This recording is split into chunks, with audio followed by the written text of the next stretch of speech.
Bon, salut à toutes et à tous.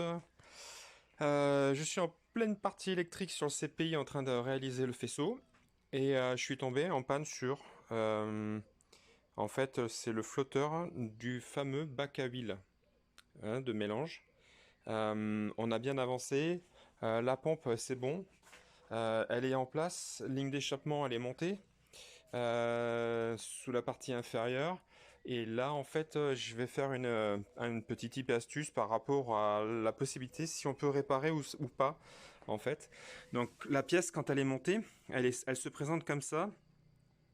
Et elle contient donc à l'arrière, j'espère que ça va être assez visible, en fait, deux points. Donc, un premier point qui vient faire la mise à la masse, puisque tout simplement le réservoir est en plastique. Donc on va avoir une masse et on va avoir en fait un axe. Donc cet axe est monté à l'intérieur, monté juste. À l'arrière, et si jamais vous voulez essayer de le réparer, c'est ce que je suis en train d'essayer de faire. Vous avez en fait un trou qui a été réalisé en fait à l'intérieur. Le diamètre du trou là correspond au diamètre de la tige. Ce qui fait qu'en fait la tige elle rentre pile poil à l'intérieur en tapotant légèrement. Si vous tapotez, elle va rentrer dans le trou mais depuis ce côté. Ok. Et une fois que vous avez fait ça, à l'arrière en fait, ils montent un fil et ils remplissent d'araldite pour l'étanchéité. Donc là, le fil était coupé à ras, donc moi je voulais voir si je pouvais le sauver. Donc j'ai percé avec une mèche diamètre de 7, je crois, 6 ou 7. On s'en fout du fil jusqu'à arriver au fond de butée. J'ai légèrement un peu abîmé la partie arrière de l'axe, mais c'est pas grave. Et à l'intérieur, vous le verrez pas, mais il y a le fil.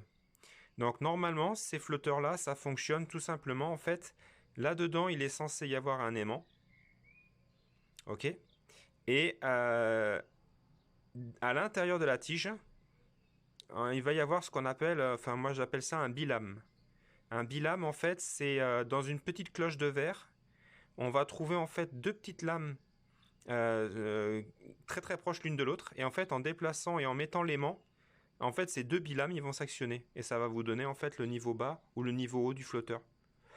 Donc là normalement il est censé s'activer et là normalement il est censé une fois le plein fait ne pas donner. Tout ce que j'espère c'est que le flotteur est pas rempli d'huile. Apparemment ça a l'air d'être bon même s'il a du mal à coulisser.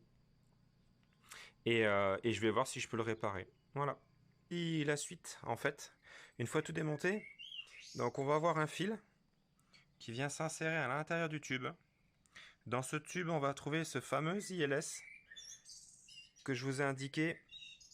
Donc une espèce de capsule, désolé le téléphone il n'arrive pas, mais une capsule. Et à l'intérieur, on va trouver un bilame. Et en fait, ce bilame, en fait, il est monté ici.